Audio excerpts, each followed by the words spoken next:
क्या आप भी सुबह सुबह अपनी बाइक को स्टार्ट करके बहुत तेज थ्रॉटल देते हो? तो रुक जाओ।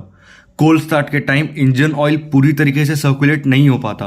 आप तुरंत थ्रॉटल दे देते हो तो इंटरनल पार्ट्स बिना प्रॉपर लिब्रिकेशन के हाई आरपीएम पे काम करने लगते हैं, जो लॉन्ग टर्म में इंजन का वेयर बढ़ा सकते हैं।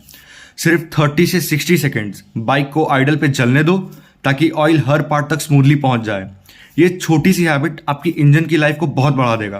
पिकअप बहुत बेटर हो सकता है और फ्यूचर के बहुत बड़े बड़े खर्चों से बच जाओगे। याद रखो, स्मार्ट राइडर वो नहीं जो स्टार्ट करके आवाज़ करे, बल्कि वो है जो मशीन को समझ के उसकी केयर करे। Thank you everyone, will see you on the next one.